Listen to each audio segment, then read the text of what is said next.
ये भयानक और डरावनी सी कहानी है। एक गांव में एक घर जिसे श्रापित कहा गया था। श्रापित नहीं था वो, पर एक जो अम्मा थी वो इसे श्रापित करके गई थी। वो अपने साथ भूत और चुड़ैल को पालती थी। जिस तरीके से बच्चों को पाला जाता है, उस बुजुर्ग सी अम्मा ने पाले थे भूत और चुड़ैल को, डायन को, आत्माओं को, प्रेत आत्माओं को, जो उसके सारे आसपास कई सारे थे, अनगिनत थे, जिनकी गिनती नहीं थी। अब चलिए चलते हैं इस अम्मा की तरफ, पर पहले जान लेते हैं इस गांव का हालचाल। तो किस तरीके से ये गांव था और कितना खुशहाल ये गांव था। तो राजस्थान के पास ही एक छोटा सा गांव था। उस गांव का नाम तो नहीं बता सकती, पर हाँ, वो जो गांव था उसमें करीबन 50 से 60 घर बने हुए थे और एक ही जाति के थे। मीन्स के किसी जाति ने उस घर में जो गांव था उसे अपना बना रखा था। उसमें दूसरी समाज के लोग या दूसरी जाति के लोग वहाँ नहीं आते थे। एक ही परिवार के कम से कम 50 से 60 लोगों ने उस गांव को काफ़ी डेवलप कर रखा था और काफ़ी अच्छा बना रखा था। पर अभी भी वहाँ पर सब जो घर थे वो कच्चे थे। बड़ी बड़ी जगहों में बने थे, काफ़ी ज़्यादा स्पेस था, पर जो घर थे वो कच्चे थे। अब जो लोगों को अंदर से बाहर जो शहरों में देखे जाते थे, तो अंदर से उन्हें एक इच्छा जागी कि अब हम इसे बना लेते हैं घर को पक्का। तो अभी घर जो थे 30 से 40 घर जो थे, जिनकी स्थिति थी कि वो लोग बना सकते हैं, उन लोगों ने घर को पक्का बनाने के लिए खुद ही काम करना चालू कर दिया। क्योंकि अभी तो कच्चे घर थे, कहीं से खोदा खादी नहीं हुई थी, कहीं से तोड़ा ताड़ी नहीं हुई थी। सब कुछ अच्छा था, सब कुछ बढ़िया था और अच्छे से चल रहा था। जिस तरीके से उन्होंने खुदाई चालू करी, वहीं से कहानी शुरू हो गई। कहानी शुरू हुई और वो जो पिल्लर वगैरह खुदाते हैं, उसमें खुदने में कुछ ऐसी चीज़ें जो बाहर आ गई जिसे नहीं आना था। अभी तक सब कुछ अच्छा था, सब खुशहाल थे, किसी को भी कोई भी डर नहीं था। पर अब उनके घर बनना तो दूर, सोच भी नहीं पा रहे थे कि किस तरीके से बनाना है उन्हें। 30 से 40 घर इकट्ठे खुले, फिर भी करीबन 15 से 20 घर जो थे वो अभी कच्चे ही थे। और ये जो घर थे उनमें बताया गया कि जो शुरुआत के घर थे 2 से 3 घर, उनमें उन्हें समझ ही नहीं आ रहा था कि दरवाज़ा निकालना है या नहीं, खिड़की निकालना है या नहीं। तो उन्होंने, जैसे ही वो लोग मकान बनाते, वो पूरी पूरी दीवारें बना लेते, उन्हें तोड़ के बाहर आना पड़ता था। इस तरीके से वहाँ के जो लोग थे उन्होंने बताया कि हम पूरे पैक हो जाते थे, हमें समझ नहीं आ रहा था कि किस तरीके से हमें ये घर बनाना है। तो हर बार तोड़ना पड़ता था उन्हें, और उनकी जो दीवारें थी वो पूरी तरीके से पैक हो जाती थी। तो वो समझ ही नहीं पाते थे। उन्होंने दो लोगों ने घर छोड़ा, फिर 2 लोगों ने, फिर 2 लोगों ने, इस तरीके से जो लाइन से बने हुए 30 घर थे, जो पूरे बंजर टाइप के हो गए थे। मीन्स के एक खंडर टाइप का बन गया था उन 30 घर में। अभी भी 5 से 7 घर जो थे वो बन रहे थे, अभी उधर कुछ भी नहीं हुआ था, वो पूरे कंप्लीट हो गए थे। पर आपको बता देती हूँ कि उनमें से जो एक घर था, वो अभी भी बताते हैं कि वो कमरे के अंदर खिड़की ना दरवाज़ा कुछ भी निकाल नहीं पाए। वो लोग कहते हैं कि वो दीवार हमेशा गोल गोल घूम जाती, उसमें ना तो हमने खिड़की निकाली ना दरवाज़ा, वो एक स्क्वायर में पैक हो गया है और वो पूरा इस तरीके से एक डब्बे की तरह बन गया है। अब जो उसके मकान मालिक थे, उन्होंने अपने घर को तो बना लिया, फिर उन्होंने कहा कि ठीक है, एक कमरे की जगह हम छोड़ देंगे, हमें कोई मतलब नहीं है। पर वो लोग वहाँ रहने लगे और वहीं पर साथ में जो 5-7 घर थे वो भी अच्छे से बन गए और उन्होंने भी रहना स्टार्ट कर दिया। अब सलंग जो 30 घर थे वो पूरे ऐसे ही पड़े थे, उन्हें नहीं बना पा रहे थे ये लोग, इसलिए ये धीरे धीरे धीरे धीरे एक खंडहर की तरह तब्दील हो गए। उसी के पास में जो घर था जिसमें उन लोगों ने कमरा छोड़ा था, जहाँ पर दरवाज़ा नहीं निकल पा रहा था, वहाँ पर वो लोग रहने स्टार्ट हो गए। जैसे ही उन्होंने बताया गांव के लोगों ने कि वो लोग रहते थे, उन्हें अजीबोगरीब आवाज़ें सुनाई आती थी, उनके कमरों के दरवाजे अपने आप पैक हो जाते थे। एक दिन तो उनकी जो लड़की थी उसे उस दीवार वाले कमरे में मिला, उसे तोड़कर बाहर निकाला गया। उस अभी तक भी किसी को नहीं पता चला कि वो लड़की जो थी वो पैक वाले कमरे के अंदर कैसे गई, क्योंकि वहाँ तो कोई भी दरवाज़ा नहीं था, कोई भी खिड़की नहीं थी, वो पूरा एक स्क्वायर में पैक था। पर उधर जाना पॉसिबल ही नहीं था। उन्होंने लास्ट में जब उसकी आवाज़ सुनी तो उसे तोड़कर बाहर निकाला गया, और उसके बाद भी उन्होंने जब उसे पैक करना चाहा तो वो पूरी तरीके से पैक हो गया। मीन्स उन्होंने सोचा कि एक विंडो फिर से निकालने की कोशिश करते हैं, क्योंकि इस तरीके से तो ये काफ़ी डरावना होता जाएगा, तो हम दरवाज़ा या विंडो निकाल देते हैं। पर उन्होंने वो उस तरीके से जो तोड़ा था, उसके बाद उन्होंने जब पैक करा, विंडो लगानी चाही तो वो नहीं लगी, उनके पूरी दीवार ही खिंचा गई उसके अंदर। अब ये जो थे डर के मारे गांव छोड़कर दूसरे गांव में चले गए। अभी भी 6 घर इधर पक्के बने हुए हैं जहां लोग रहते हैं, और सामने की साइड में जो 10 से 15 घर और हैं जो कच्चे हैं, वहाँ पर भी लोग रहते हैं। अब इस घर में भी कोई नहीं रहता है, पर ये जो घर है वो रहने जैसा है। मीन्स के उसे बनाया इस तरीके से गया था कि रहने जैसा है। अब यहीं से 100 किलोमीटर के करीब एक कॉलेज पड़ता है। कॉलेज में पढ़ने वाले 2 लड़के जिन्होंने घर की तलाश में गांव में आए, और गांव में आकर इन्होंने किसी से नहीं पूछा, और वो जो खंडहर वाला घर था जिसमें एक किस्सा हुआ था लड़की का, वो वहाँ रहने लगे। अब वो रहने लगे बिना किसी से इजाज़त लिए, बिना किसी से पूछे। वहाँ तो मकान मालिक भी नहीं रह पाया, तो ये किस तरीके से रह सकते थे। इसमें एक विवेक था और एक धीरज। जो धीरज था वो थोड़ा सा डरपोक टाइप का था, और जो विवेक था वो थोड़ा स्ट्रॉन्ग था, और वो इन सब चीज़ों में नहीं मानता था। तो विवेक ने कहा कि हम इधर रह सकते हैं, तो धीरज ने तुरंत ही ये सब चीज़ें देखकर कहा कि मुझे तो डर लग रहा है, क्यों ना हम पैसे देकर ही कहीं किसी और गांव में रह लेते हैं। तो वो कहता है कि जब फ्री में हमें इस गांव में रहने को मिल जाएगा तो हम पैसे क्यों बर्बाद करें। अब विवेक के मन में लालच और धीरज का मन का डर दोनों उस चीज़ के लिए काफ़ी ज़्यादा था। कमरे के अंदर वो दोनों रुके, और रुकने के बाद उन्होंने जैसे ही दरवाज़ा बंद करके सोना चाहा, उन्हें किसी ने ज़ोर ज़ोर से उठाकर पटकना स्टार्ट करा। उन लोगों ने कहा कि इतना बड़ा पेड़ हमने नहीं देखा था, उसका धड़ तो हमें दिख ही नहीं रहा था। इस तरीके से कोई ने हमें खूब ज़ोर ज़ोर से मारा।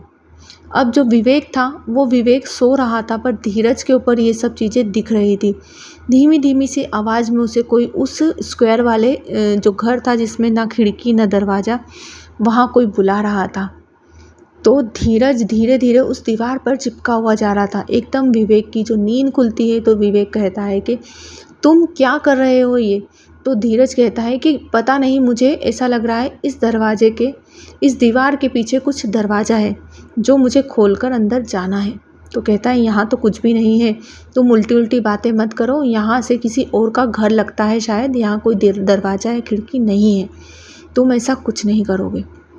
धीरज को चुपचाप से विवेक उठाकर सुला लेता है, सो जाओ, हमें सुबह कॉलेज जाना है, सॉरी। तो कॉलेज के लिए जाने की तैयारी के लिए वो आराम से सो जाता है। पहला दिन अच्छा निकलता है। गांव वाले लोग कहते हैं कि ये क्या कर रहे हो तुम लोगों को पता है वो घर कैसा है, जब वो सुबह उन्हें वहाँ से निकलते हुए देखते हैं। रात उसकी धीरज की काफ़ी डरावनी निकली थी और उसे काफ़ी डर लगा, उसने काफ़ी चीज़ें देखी थी। अब धीरज और विवेक कॉलेज होकर आ जाते हैं और मॉर्निंग के टाइम पे चले जाते हैं और इवनिंग में वो वापस आ जाते हैं। तो उन्हें घर से थोड़े ही आसपास के लोगों को द्वारा बताया जाता है कि जिस घर में तुम रह रहे हो वो एक भूतिया घर है, तुम कैसे रह सकते हो वहाँ पर। तो वो जो धीरज और विवेक थे वो कहते हैं अरे हम इस चीज़ों में विश्वास नहीं करते हैं, पर तुम बिना इजाज़त के कैसे रह सकते हो मकान मालिक के। तो मकान मालिक को अगर हम चाहेंगे तो हम पैसे दे देंगे, पर अभी कोई भी नहीं है इसलिए हम इधर रह गए हैं। गांव के लोग कुछ भी नहीं कहते हैं और उन्हें रहने देते हैं। अब दूसरी रात थी और ऊपर से दोनों के मन में लालच वो काफ़ी भारी पड़ा। विवेक और धीरज जो थे वो दोनों सो गए। अब धीरज के मन में कल जैसा ही डर था कि उसे आज भी इसी तरीके से कुछ देखना करना पड़ेगा, जो भी कंडीशन हो रही थी।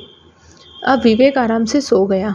धीरज की भी नींद लग गई क्योंकि कल रात का नहीं सोया था वो, तो डरते हुए सो गया। अब विवेक के ऊपर इस तरीके से घटना घट जाएगी ये धीरज ने नहीं सोचा था। धीरज इतनी ज़्यादा गहरी नींद में सोया कि विवेक की कोई भी आवाज़ नहीं आई उसे। धीरज बताता है कि मुझे इतनी सी भी आवाज़ नहीं आई कि विवेक के साथ क्या हो रहा है। विवेक उठता है नींद में से और उसे कोई ज़ोर ज़ोर से पटकता है।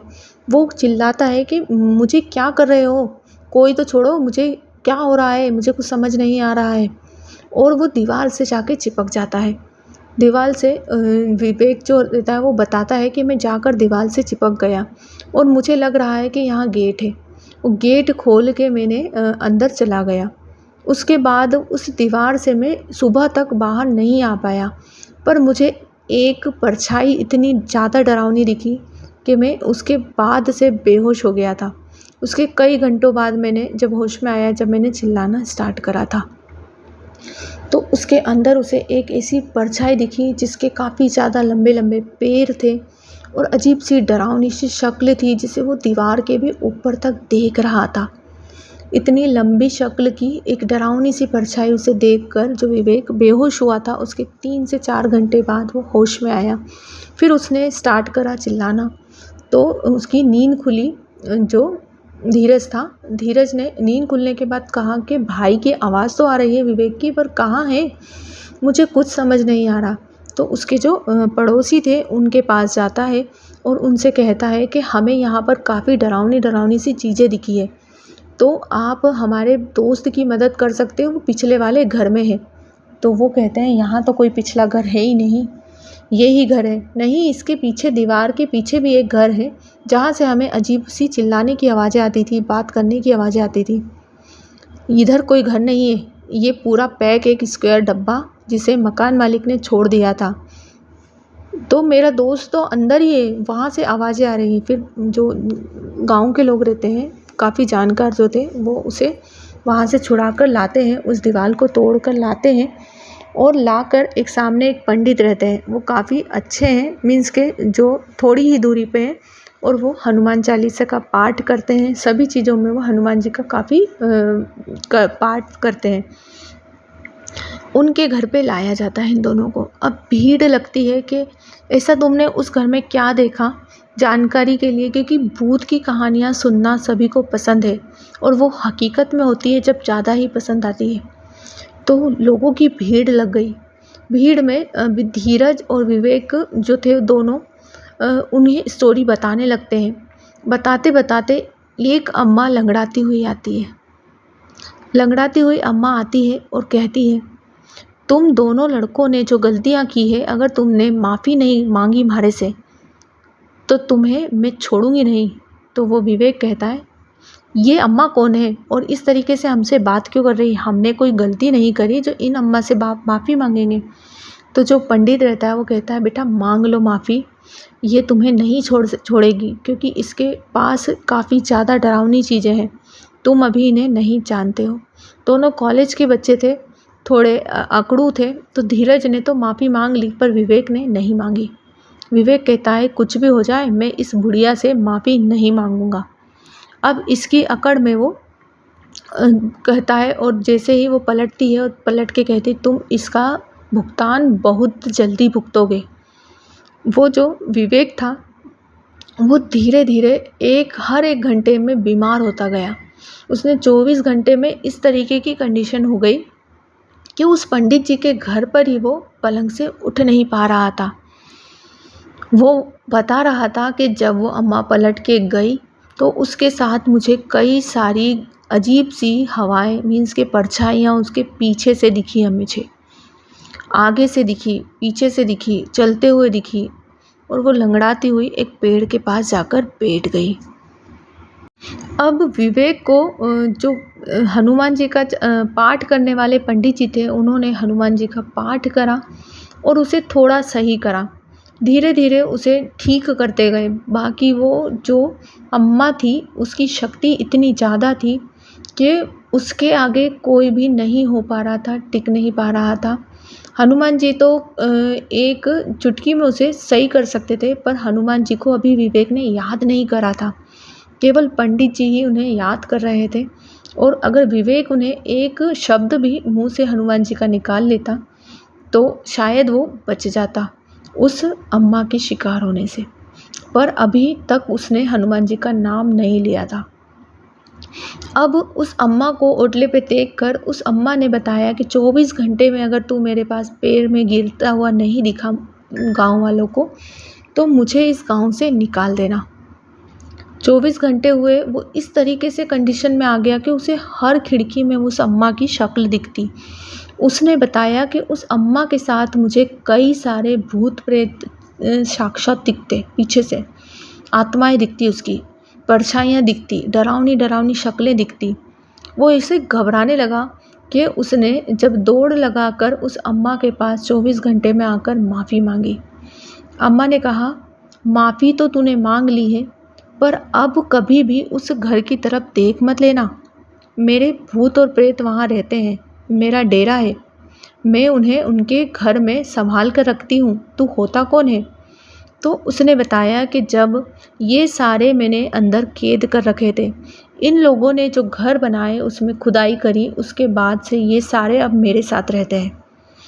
अब इन्हें मैं पालती हूँ, और पालती हूँ तो इन्हें भी मैंने वो ही घर दे दिए जो इन लोगों ने अपने अंदर बसा रखे थे।